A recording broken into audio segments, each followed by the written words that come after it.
Okay, here we are. We're launching off in Genesis chapter 42, and I'd like to begin this study of this chapter by asking you a question. And that question is, have you ever experienced injustice? I suppose in our lives we've all at one time or another felt we've been treated unfairly at certain points in our lives. But have you ever experienced what sometimes is called a gross injustice? Well, looking at this passage, we're going to consider over the next few episodes, this narrative from chapter 42 is, we're going to look at what I consider to be the response to someone's response to circumstances where they've experienced one gross injustice after another. But then I thought to myself, well, this term gross is bandied around quite a bit in relation to the term gross injustice. So I decided to look the word up in an English dictionary, and I found that the way the word is described there is it means something is flagrant and extreme. And then it gives an example of the use of the word gross. And you know that what the dictionary gives as an example of use of that word within a sentence. And the example that they use is the term someone experienced a gross injustice. So apparently these two words are more linked together than even I was aware. But the question I want us to ask, to consider, and to learn today by asking that question is, how should we handle such a thing? Now, we all experience injustice, but when things get really hard, when the injustice becomes focused and personal against us, how should we handle it? How should we handle situations where we feel we're facing a gross injustice? Well, as you know, if you've been with us for a while, today we've been working through Genesis, and in this last couple of months we're now well into the life of Joseph, and if there was ever a man who experienced a gross injustice, it was this guy Joseph. Remember, he's done absolutely nothing wrong. Maybe as a young man he was a little bit immature and he had a dream, and when he was a young teenager he had a dream which he told his brothers, and his family really didn't like it.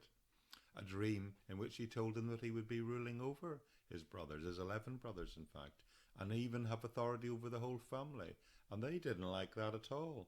In fact, it caused them to feel great jealousy and envy towards him, allied with the fact that his father really kind of showed favoritism to Joseph. You could understand the brothers becoming envious, but that jealousy grew and grew into out and out hatred. And then came the injustices, and then came gross injustice. He was sold by his brothers into slavery behind the father's back without his knowledge, and then he ends up in prison in Egypt for something he hasn't done. You remember the story. He ended up in service in a role in the house of Potiphar, the captain of the guard, and then Potiphar's wife tries to seduce him, and he rejects her. He does the right thing, but she then turns on him and accuses him of attempted rape, and because of that he ends up in prison. Then whilst in prison he helps a fellow prisoner by also interpreting a dream for him. And the guy promised that he would say something, that he would put a good word in for him when he got out of prison and got his job back with Pharaoh, but he completely forgot to do so. So this young man, Joseph, has experienced not just one injustice in his life, but one injustice after another.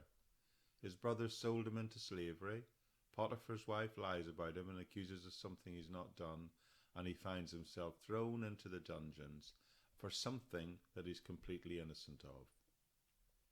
And even when he befriends his fellow inmates and he is able to see one set free following him being able to interpret a dream for him, that guy promises to put a good word with him with Pharaoh, but then completely forgets him. So that is a real catalogue of injustice, isn't it? Every time in his life it seems that Joseph turned around, he was treated unfairly and unjustly. So the question is, how does he handle it? And what can we learn from his responses to such situations of gross injustice? Well, amazingly, By the providential hand of God, as we discovered last week, working in the everyday events that surround the life of Joseph, he does get out of prison, and he ends up being elevated to what amounts to being prime minister or vice president of the whole nation of Israel. And that happened because he had the gift to be able to interpret dreams, and he's brought out to interpret, having been remembered by the cupbearer who he interpreted the dream for in prison. He's brought out in order to try and help interpret dreams that Pharaoh's having that are troubling him.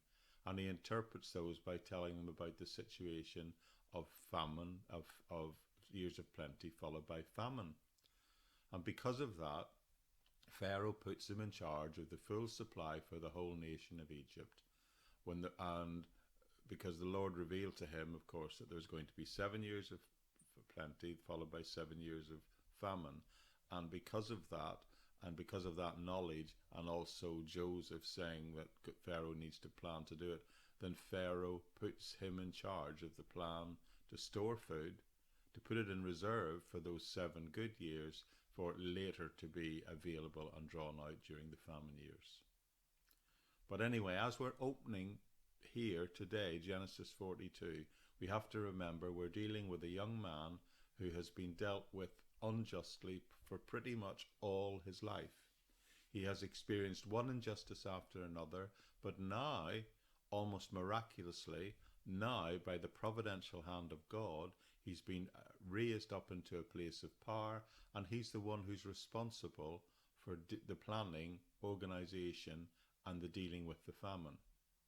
And at the beginning of chapter 42, verse 1, we're going to see what is, whilst all this is going on, what is happening back in Palestine with Joseph's father Jacob and with his brothers, who it seems are also experiencing famine. So let's pick up the text in verse 1, where it tells us, "When Jacob learned that there was grain in Egypt, he said to his sons, 'Why do you just keep looking at each other?' He continues, 'I've heard there's grain in Egypt. Go down there and buy some for us, so that we may live and not die.' Then 10 of Joseph's brothers went down to buy grain from Egypt." So that's an interesting scenario. They're running out of food, but at least we can see they've still got some money left. And Jacob, the father of the family, the father of the clan, if you like, he finds out that there's food to be had in Egypt. Now there are 11 sons at this point of time. Of course, Joseph is in Egypt, but the other 11 are still back at home. And the text says they're just sitting around looking at each other. And the father says, "Why are you just looking at each other?" It amuses me, that line. Thousands of years old, but it still sounds to me like something, exactly like something a father would say to his sons, doesn't it? What are you sitting around just doing nothing? Why don't you do something? How about going down to Egypt? We know there's food there. Go down there and buy some food. So they agree to do that. But then have you noticed the text says Joseph's 10 brothers went down to buy grain in Egypt? How many sons did Jacob have in total? 12. How many are in Egypt? 1. So how many are then left with Jacob? Joseph's in Egypt. That should leave 11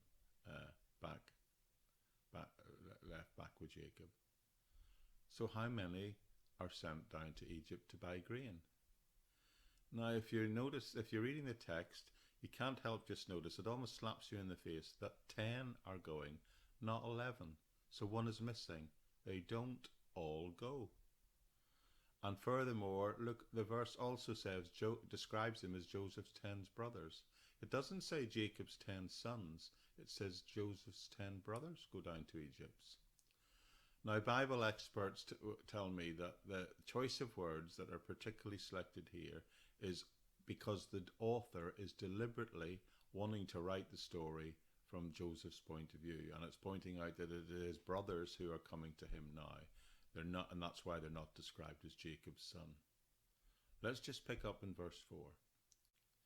"But Jacob did not send Benjamin, Joseph's brother, with the others, because he was afraid that harm might come to him. So Israel's son were among So Israel's sons were among those who went to buy grain, for there was famine in the land of Canaan also. Israel is, of course, the new name of Jacob. So Jacob wants to keep Benjamin, this other son, this youngest son, safe at home, lest any mishap or even calamity might befall him. Now that's interesting. Why not one of the other 10? Well, clearly the implication seems to be that you remember that that Joseph had always been Jacob's favourite. He's described as the apple of his eye, so to speak. And now, as far as he knows, he thinks his original favourite son Joseph is dead. So apparently he's got a new favourite now, and that's Benjamin, his youngest. So he's willing for them all to go, but he decides he's going to keep Benjamin back in Canaan in case any calamity should fall upon the family. So the story opens here with Jacob telling, almost commanding the other 10 sons, the other 10 brothers of Joseph, to get down to Egypt and try and buy some grain, because otherwise the whole extended family is going to starve to death. And what happens next in the narrative is they're seen to get to Egypt and they meet Joseph, and remember they've not seen Joseph for a very long time. One author, commentary I read, estimated that the brothers at this point had not seen each other for 21 years. But it has at least been, you can definitely say this has been a very long time since they last saw him. Now what will follow in this passage is a sort of verbal confrontation. Things are going to get a little bit complicated, so I'm going to try and simplify that conversation by going through it systematically. And because there's a bit of a spat going on here, I'm going to divide it, if you like. I'm going to use the imagery of a boxing match and call it round 1, round 2, round 3, round 4 and round 5 of what is a very testy conversation. All these rounds of conversation are going to be found in the verses between verses 6 and 24. So let's begin with round 1, starting in verse 6, which tells us, Now Joseph was the governor of the land, the person who sold grain to all its people. So when Joseph's brothers arrived, they bowed down to him with their faces to the ground. As soon as Joseph saw his brothers, he recognized them, but he pretended to be a stranger and spoke harshly to them. Where do you come from? He asked. From the land of Canaan, they replied, to buy food. Although Joseph recognized his brothers, they did not recognize him. So Joseph immediately recognizes this group of men as his brothers, but they don't recognize him. That's important. All right, so that's round 1. The first part of the conversation, and it's pointed out immediately that Joseph is governor of the land and they come before him. We know from the previous passage that he's in charge of everything. He's in charge of all the food distribution. He has virtually absolute power, and he's the only person that he's accountable to would be Pharaoh the king. So it is completely natural that then this group of 10 arrive from Canaan, that they should be brought before him. Joseph clearly either managed the food distribution himself, in a sense, took complete control of it, or at least he had full administration. In other words, an account was given to him and he was responsible, and all people that needed to access food would have had to go through Joseph in some way to get at some of the preciously stored food. And that's the point being made here. But the text is very clear in pointing out to us that the brothers don't recognize him. And as I've mentioned, of course, 20 years have passed since they've seen him, at least 20 years. And they certainly wouldn't have expected this person that they've come before to be their brother, the governor, would they? As a matter of fact, it happens to me all the time. If I meet or bump into someone in a certain situation where they're out of context, often I won't recognize them. Sometimes I'll pause and think, I know that person, but I'm not sure where I know them from. I know that person, and you have to stop and think for a minute, where do I know this person from? Sometimes I can place them, sometimes I can't. Sometimes, if it's someone out of context, I don't even recognize him as a person I know from elsewhere. But in this case, they clearly don't even recognize him at all. And we can easily justify why they don't recognize him. But the point is, he recognized them. And it tells us in verse 7, he spoke roughly to them. Now, the Hebrew word translated roughly means harshly, cruelly, even severely. Now, the text will later tell us that he speaks to them through a translator, but what is being said is really firm, really harsh, and they have no way of knowing who he was. But of course, he knew who they was, and the fact that he's using a translator and not face-to-face speaking the same language to them would also make it much more likely that they wouldn't recognize him. Anyway, that's the end of round 1, the first round. The second round begins in verse 9, where it says, Then he remembered his dreams about them and said to them, You are spies. You have come to see where our land is unprotected. No, my lord, they answered. Your servants have come to buy food. We are all sons of one man. Your servants are honest men, not spies. So in round 1, he recognizes them. And then in round 2, he accuses them of being spies. Now, of course, you know he knows they're not actually spies. He's just giving them a hard time.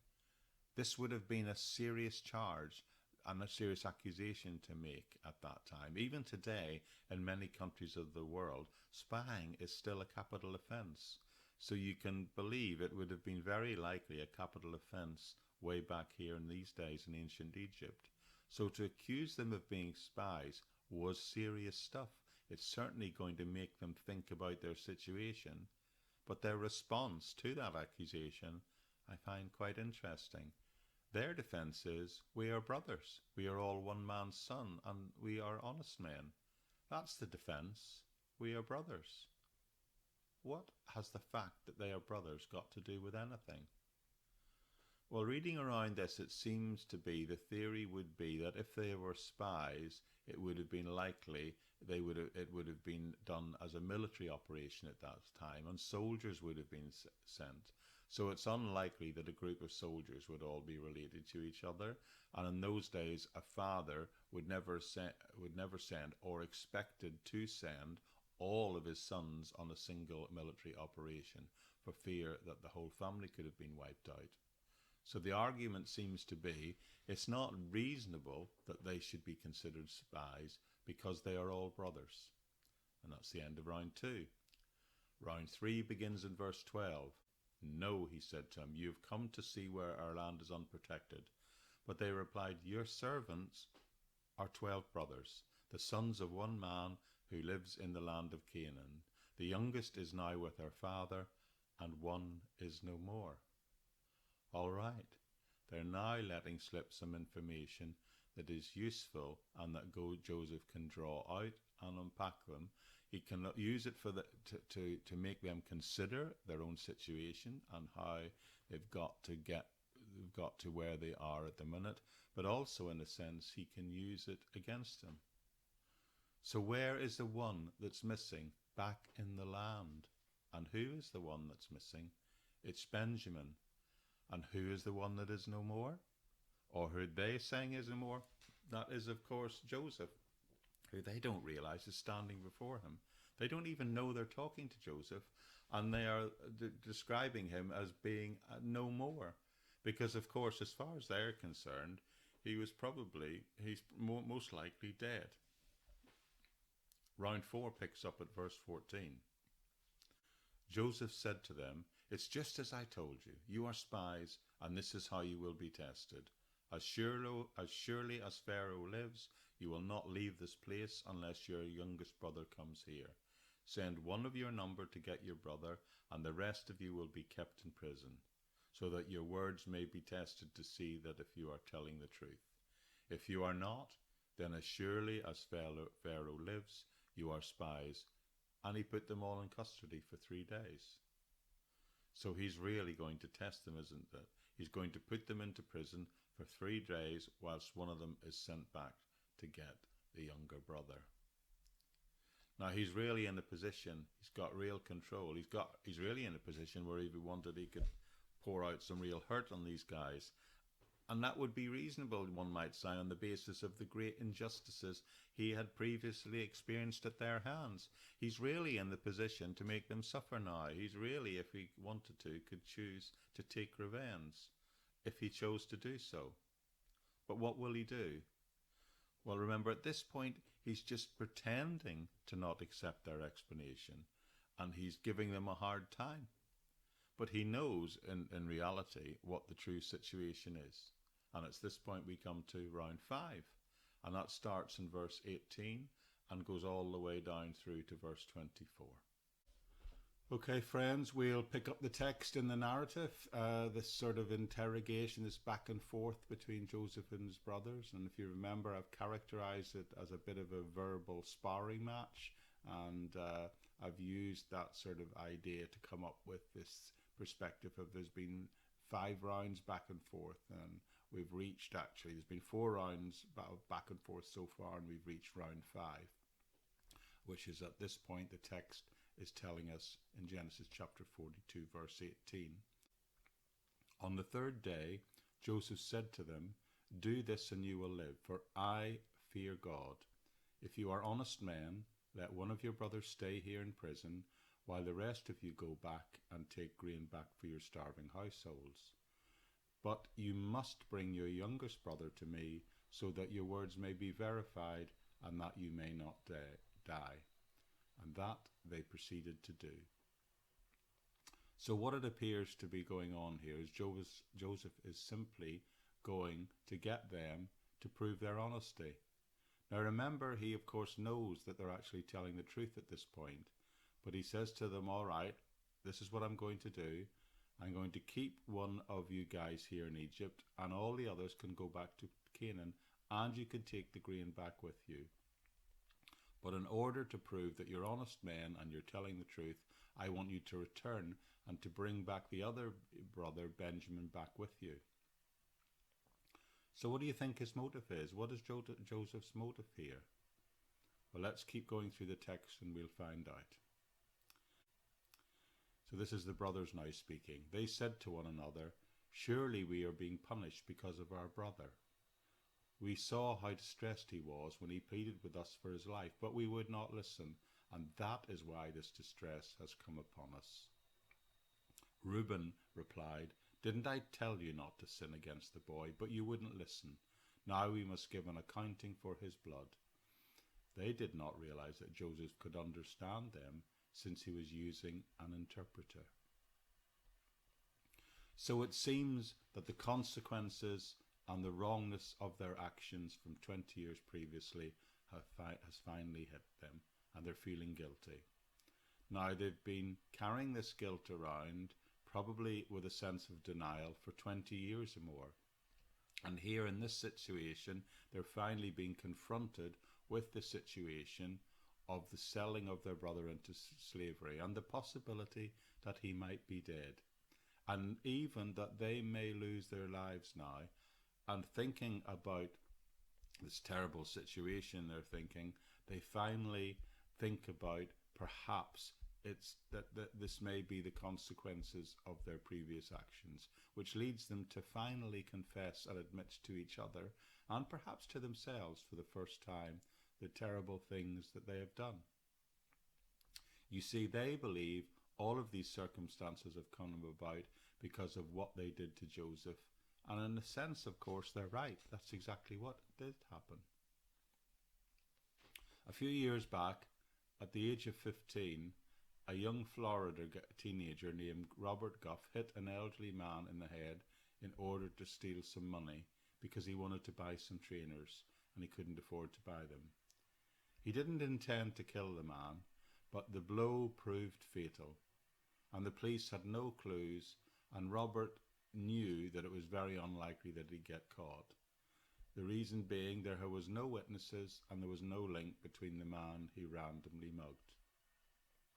But he was miserable, and finally, after 15 years of mental anguish, and at the age of 30, he confessed his guilt to the police. And he was actually given a relatively light prison sentence, lighter than what perhaps would normally have been expected in the circumstances. And he was sent to prison. And after about 6 months in prison, he trusted the Lord and he was saved. Now, some people said the sentence he received was too lenient, but this is what he said from his prison cell, incarcerated. He said, "I've been in my prison cell for 6 months of my 15-year sentence, but you need to understand I've been incarcerated in my mind already for 15 years, and there has been no comparison.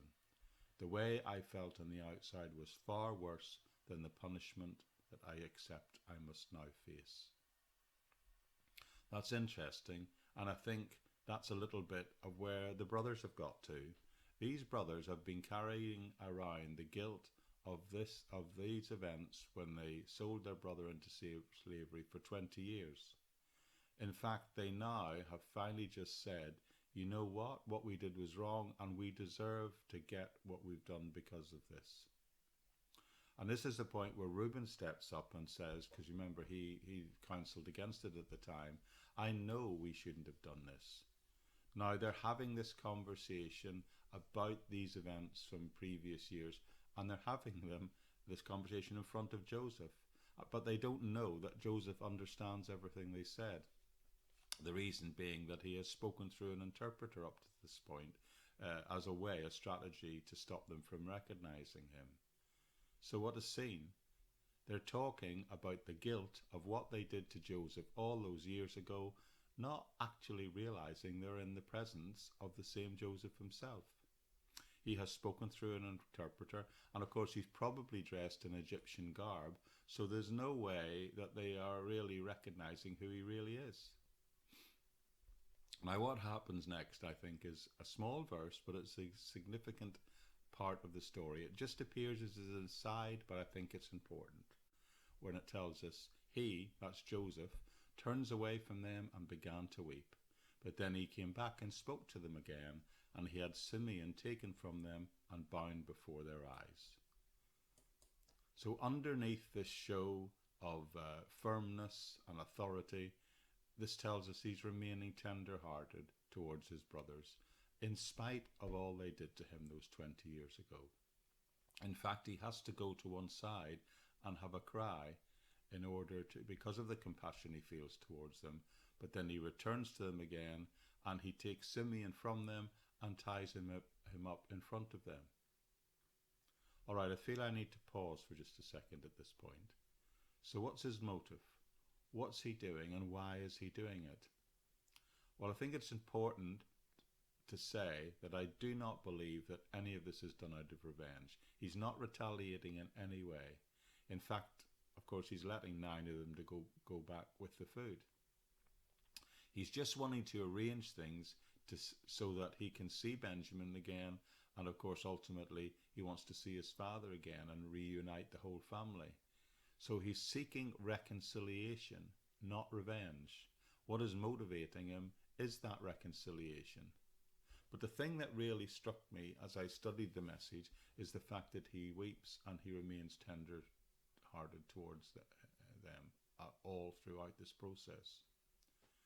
There's a verse in Ephesians that tells us to let all wrath and anger and clamour and evil speaking be put away from you with all malice, and be tender-hearted, forgiving one another, even as God for Christ's sake has forgiven you. I think that's one of the most significant verses about the spiritual life in all of the New Testament. It reminds us to remain tender-hearted towards people, especially people who have wronged us. So think about what's happened to Joseph. He got lied against by Potiphar's wife. He was forgotten by the cupbearer in spite of delivering the good news to him of his impending release. And of course, he was abused, thrown into a pit, and then sold into slavery by his brothers 20 years previously. And through all of these circumstances, through all of these events, it's apparent that he has not got bitter or resentful, but he has remained tender-hearted, it's called in the text, towards his brothers. But we also need to notice that at the very same time as holding on to this well-disposed disposition, he is testing them. He is testing what they say. He is testing to be sure that they have a genuine, repentant attitude towards what they previously have done. And that's really important. This is an interesting turn of events, but it's a vitally important turn of events, because we need to understand that on one hand, he has forgiven them, but on the other hand, he is clearly, at some degree, calling them to account. So this tells me that we can forgive somebody, but it is also legitimate to turn around and test them, to call them account, to check if their repentance is genuine, to allow them the opportunity to prove it's genuine. So can you forgive someone and at the same time call them to account? I believe this passage says, yes, you definitely can. I do believe that we should always try and remain well disposed to people and forgive them, particularly when they've done us an injustice. But it is also entirely reasonable if someone has done a gross injustice to you, like what's been done to him. You don't necessarily have to just take it as read that everything's fine and trust them again without testing to see if they have really changed their attitude and their repentance is genuine. They can be forgiven. In fact, you should forgive them, but sometimes people need to be given the opportunity to demonstrate that they have changed in order before you need to trust them again in that sort of way. So in certain situations, forgiveness is not the issue. In a sense, that should always be offered and should always be there. But the issue for you and for them maybe is they still need to be tested to see if they have genuinely learned what they have done. To say the same thing another way, God will sometimes let people suffer the consequences of their own sin and their own stupidity, which also means that God will sometimes let us suffer the consequences of our own sin and stupidity. As a simple, maybe a bit of a silly, but a straightforward example, if you were to go out and get drunk and fall over and break your leg, God may very well forgive you if you turn to him and have genuine repentance about your action, but that doesn't mean he's going to heal the leg instantaneously. He's going to let you hobble around with a cast and crutches just like everybody else. And I think there's something like that going on here. You should forgive, always. You should forgive those who trespassed against you, no question. You should keep a tender heart towards people at all times, absolutely. But at the same time, it is entirely reasonable, maybe even actually wise sometimes, to test that relationship in the future. Joseph is not retaliating, he's testing the genuineness of their repentance. He's going to send them back, but he wants them to return with the youngest brother, Benjamin, because he wants to be reconciled with all of his brothers and the whole family. So let's just pick up the next part of the story. So they're on their way back. Joseph gives bank orders to fill the bags with grain and to put each man's silver back in the sack, and he gives them provision for their journey. And after this was done for them, he loaded the grain on the donkeys, and they left. Do you see what happened there? He's planted the money back in the satchels with the grain, and the brothers don't even know it. Verse 27, at the place they stopped for a night, one of them opened the sack to get feed for his donkey, and he saw the silver in the mouth of the sack. Now, one commentator I read said they were 250 miles down the road when this event occurred, and it would have taken them 3 weeks to get to this point in the journey. Now, I'm not quite sure how he knows that. That's beyond me, how he worked that out in that exact way. But I think it's interesting. But I do know that Bible experts who understand the original language used here do say the words chosen in the text, that they suggest that these events regarding the discovery of the money didn't happen on the first night or the next night. At any rate, we can reasonably assume they're well out of town when they've discovered the money. The narrative continues. "My silver has been returned," he said to his brothers. "Here it is in my sack." Their hearts sank and they turned to each other trembling and said, "What is this that God has done to us?" So they're thinking now, we're going to get accused of stealing back the money on top of everything else. And they say, why is this happening? What is God doing? Why is God allowing all this to happen? Why is he allowing this to happen? And it's not surprisingly, it tells us they're afraid. Now when they came to their father Jacob in the land of Canaan, they told him what had happened. They said, "The man who is Lord of the land spoke harshly to us and treated us as though we were spying in the land. But we said to him, 'We are honest men, we are not spies. We are 12 brothers, sons of one father, and one is no more, and the youngest is now with his father in Canaan.'" Now look very carefully and see if you can pick out any obvious distant differences in the story, how they relate it, and how it originally happened a few verses ago. Picking up at verse 33. "The man who is Lord over the land said to us, 'This is how I will know whether you are honest men. Leave one of your brothers here with me and take food for your starving households and go. But bring your youngest brother to me, so I will know that you are not spies but honest men. Then I will give you your brother back to you and you can trade in the land.'" So the question is, did they cover everything that happened and report back everything that was said in the conversation with Joseph? And the answer is no, they didn't. They left out a few, you might say minor details, but they left out some details nonetheless.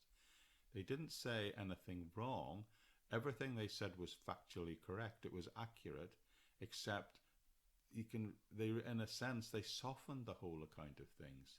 They didn't even mention the bit about being thrown into prison for 3 days, and they didn't go into detail about the money because they were scared Jacob wouldn't allow them to go back. So they tweaked the story a little, shaved a little detail off the story.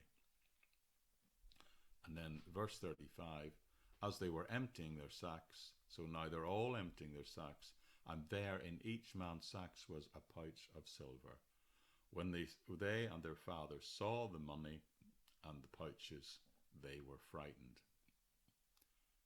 So they've discovered that each of them have the bundle of money stashed back in the sack with the grain.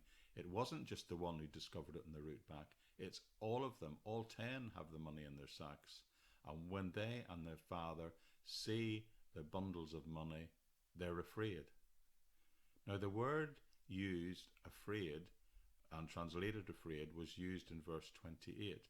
But this time in verse 25, the word for translated afraid is a much stronger word. This time it's suggesting that they're almost in near panic. So what's going on? What are they going to do? So you see the brothers, they've returned back to Joseph now, but if you remember, they went back to Jacob and they gave him a somewhat sanitized version, shall we say, of what had occurred the first time they were in Egypt. We covered this last time, but if you remember, they didn't go into detail about the money or about the fact that they'd been thrown in prison for 3 days. So they kind of edited the story a little bit, probably to try and save Jacob worrying too much. But now at this point, they're emptying their sacks of the grain, and they actually discover that each of them had in their sack a bag of silver coins, not just Simeon. Now they're surprised because they notice that the bundle of money that they were meant to use to pay for the grain is still in the sacks. And that causes them great fear. Both they and of course Jacob, their father, or Israel as he's called now, they see the bundle of money together, and the text tells us that they were afraid. Now the word afraid has been used, or the word that is translated afraid has been used twice in the latter part of this chapter. It was used back in verse 28 and it's used here again in verse 35. But a different word is used, a word that has a much more intense meaning. So what it's telling us is this time these brothers, they're very near panic stricken.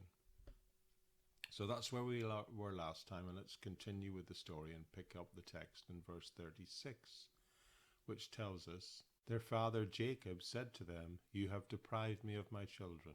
Joseph is no more, and Simeon is no more, and now you want to take Benjamin. Everything is against me. Now let's just pause for a second. Have you ever heard anyone say anything like that? Have you ever heard anyone express this sentiment of, is the whole world's against them? Why is everything against me? Well, have you ever felt that way? If I was to take £1 every time that someone said that to me, well, I probably could afford to change my car a bit more regularly. I mean, what I mean by that is this is a really very common expression. People often, when they're going through hard times, say everything and everyone is against me. And that's clearly the way Jacob is feeling at this point. But he does more than just say he feels that way. He spells out exactly why he feels that way. Because I've lost my son Joseph, he says, and I've now lost Simeon, and now you want to take Benjamin away, my youngest child. So he's obviously fearful that things could even spiral and get worse.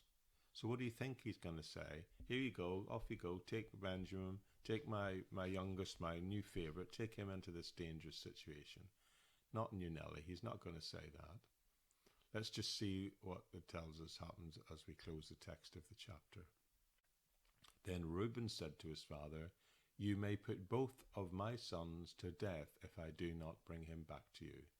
Entrust him to my care, and I will bring him back. But Jacob said, my son will not go down there with you. His brother is dead, he means Joseph, and he's the only one left. If harm comes to him in the journey you are taking, you will bring my grey head down to the grave in sorrow. So Reuben is saying here, let me take Benjamin. I promise I'll keep him safe. I'll bring him back to you. And if you don't, you can kill my 2 sons, your grandchildren. Now, I'm not sure how useful it is to tell a grandfather that if he loses another son, then he can even the account, as it were, by killing 2 of his grandchildren. Not sure how that's going to help, really. Which is probably why Jacob said, Benjamin shall not go down with you, for his brother Joseph is dead, and he's now alone. He even says, if any calamity would fall on my son Benjamin, that would make my life not worth living anymore. The expression used here is that will bring my grey hairs with sorrow to the grave. Wonderful Old Testament expression that appears a few times. What he is saying is, if you take Benjamin and something happens to him, that would just be the end of me. It would kill me. So he's saying, no, I'm not going to let you take Benjamin. The loss of Benjamin would be too much for me to bear, on top of everything else that has happened in my life. All right, there's going to be more to this story, but to hear the full working out of it, you're going to have to come back when we move across into chapter 43 next time. But for now, that's the point where we've reached the end of Genesis chapter 42. Chapter 43 will give us the next episode in the life of Jacob and Joseph brothers, but it's obvious that at this part of the story, it is writing about and telling us about the son of Jacob, Joseph, especially at the beginning because of the way it is written. So I just want to pause for a minute and talk about what we've learned about Joseph so far up to this point. And the big overarching theme is Joseph has been treated unjustly, and he's been treated unjustly, repeatedly for a long time. The sum of the story is, so far the narrative has been mainly about the injustices and how they've played out in the life of Joseph. But the wheels of the story are beginning to turn, and the direction of the story is beginning to change. The redemption of this situation and this family is now beginning to appear on the horizon. It's coming, and it's all going to be part of the greater story. So to recap chapter 42, because of the famine, Jacob sends 10 of his remaining 11 sons to Egypt to buy food, leaving the youngest, his favourite Benjamin, behind with him. Without noticing it, those 10 sons, Joseph's brothers, they encounter Joseph, not realizing who he is. And Joseph keeps back Simeon in order to get Jacob, Israel, to bring Benjamin back, under the pretense that it is to prove that they're telling the truth about how they are all a family and can be trusted. So this is all, in a sense, a strategy for Joseph to bring the whole family together in one place. But Jacob at this point is refusing to let Benjamin go back to Egypt with the others. But like I said, while there are other figures involved in the story, so far in these few chapters it's been about Joseph, and it's mainly told this sorrowful tale about these events, one after the other, in which he's been treated unjustly. But now at last, Joseph is in a position of influence and control. He now has the power to even the score if he wishes, and we're going to see how he's going to handle it. But please, I just want to make a couple of concluding observations before we exit this chapter and continue with the narrative in the next chapter. Let's see, as I said at the beginning, if there are some things that we can learn from this story that we can apply if ever we're called to face injustices in our lives. And the number one thing I think we can learn from the example of Joseph was, do not retaliate. He didn't retaliate. There's no vengeance going on here. As a matter of fact, he's seen to remain well disposed towards them, tender-hearted, it actually says, towards his brothers at all times. He's testing them, he's challenging them, but internally he's remained tender-hearted. So what's his motivation? Why is he doing this? What's going on here? He's withholding his identity, and he's put his brothers in prison for 3 days, and he's insisting that they bring Benjamin back with them to Egypt. Is this revenge he's seeking? Well, there's clearly no indication in the story that Joseph at any point is being vindictive. Remember, we actually witnessed him going off to one side at one point and weeping, which indicates that he really, really had a compassionate, tender heart towards his brothers, his family still. And he also is seen to return the money by slipping it back into the grain. And even his insistence on that they should bring Benjamin back, it's not going to be for retaliation or retribution. It will ultimately be seen as an attempt at reconciliation, to bring the whole family together for that purpose. He is much more anxious for reconciliation to take place with his brothers than he ever is for any form of vengeance. So I think the lesson one here for us is, if ever we're treated unjustly, then please don't retaliate. The Bible tells us in the New Testament, vengeance is mine, saith the Lord, I will repay. Now, if you read the entire passage in Romans from where that quote comes, you will get the very clear impression that God can also do a much better job of leveling things up than you ever will. So keep in check your urge for retribution. Keep your hands off the idea of vengeance. Let God deal with it, friends. That's what we need to do. It tells us to keep a tender heart. So more so than just not seeking vengeance, don't get hard-hearted and retaliate. Much more than that, we are called to aim to be reconciled, to be the peacemakers. Blessed be the peacemakers. Now, as we've gone through the book of Genesis so far, and there's plenty more to go, I think it's interesting that we've seen these main characters and how they've changed, and the change that occurs in their lives. Not just with Joseph here now, but others have featured as well. Abram changed so much, he had his name changed to Abraham. The same happened to Jacob, he became Israel. But we also saw situations like Reuben, one of Jacob's brother. He violated his father's concubines, but later still showed great concern for both his father and for Joseph. And Joseph himself, well, he once was a very cocky, arrogant teenager, but Joseph has become the wise statesman, the one who will forgive his brothers and have a tender heart towards them. I think in all the cases indicated that, by the name change, the change of character is really quite dramatic. And in this case, indicated by the actions of those people growing spiritually, we can see a dramatic change there as well.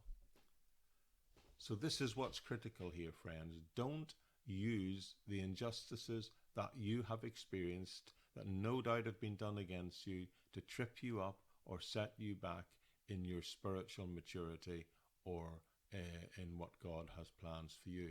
Rather, try your best to grow through it all, because that's what Joseph does here. He used these trials and tribulations and injustices as an opportunity for growth. Okay, I'd like to make one more observation, but I do believe it's a super important one.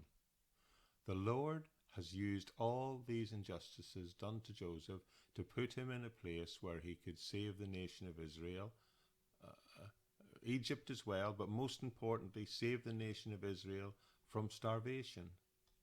Now, you can only see that perspective if you step back and take a helicopter view, if you see this story within this chapter, within the overall context of the life of Joseph, and importantly, within the even larger context of the meaning of the book of Genesis.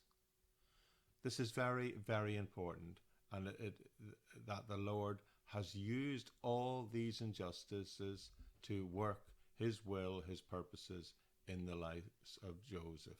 The providential work of God in the practical realities and situations of the everyday. So can I repeat, the Lord will use every injustice perpetrated against you to bring you his will about in your life if you let him. Thinking about this story, suppose the famine had come and Joseph's brothers had not sold him into slavery, then would he have been in a position to save this early emerging nation of Israel from starvation? The answer is no. Suppose when he got to Egypt and was at Potiphar's house and was at the height of that position, and Potiphar's wife had not lied against him, then he wouldn't have ended up in prison, and he wouldn't have been able to demonstrate his ability to interpret dreams by interpreting that dream of the cupbearer. Even though, granted, the cupbearer forgot about him, it was still God's plan. So he prompted him again to raise Joseph up as part of the overall scheme for him to be in place so he could eventually interpret Pharaoh's dream and then be put into a position of influence. Joseph could easily have never been in a position to talk to Pharaoh or even have had responsibility for the food supply in Egypt. So let me repeat, friends, that the Lord God can use injustice perpetrated against you in order to accomplish his will. So bearing that in mind, beloved, don't let injustice ever bring you down. Speaking in the words of this passage, don't let injustice bow your head with sorrow. Jacob was a very special, spiritually mature man on the journey of life, particularly after the journey of life that he went through. But even these circumstances and these events came close to bringing his head down in sorrow. So believe, friends, believe that God has good reason for permitting your testing, and someday, maybe soon, you will understand why those things happened. You may not be able to see it now because we look through a glass darkly, but you will know one day. Now, I really do hope that that helps, particularly if you're someone who's experiencing injustice in your life at the moment. Maybe you might be experiencing some type of gross injustice perpetrated against you. But I think that believing God can even use these injustices to further his will in your life is a great, great comfort. And that you can also say that someday, maybe soon, You don't maybe understand today why these things are happening, but someday you will. And that really, holding on to that perspective, I believe really puts the finger on the pulse about what God is doing here and what it can teach us about living our lives in the everyday. I quoted this previously, but that famous hymn, God moves in mysterious ways his wonders to perform. He plants his footsteps in the sea and rides upon the storm, deep in the unfathomable minds of never-failing skill. He treasures up his brightest design and works his sovereign will. God moves in mysterious ways his wonders to perform. Now, I know for some of you, things aren't great right now. I see that and I hear that through the messages I receive and see on the social media channels. So things may be tough for you. You may be experiencing injustice in your life at the moment. But friends, believe that God has a purpose, a reason for permitting this testing to occur, for permitting the injustice that you are currently going through to happen. And please, friend, in the knowledge that God can use it, don't become downhearted, because you don't really know at this point of time what's going to come out of this situation for you.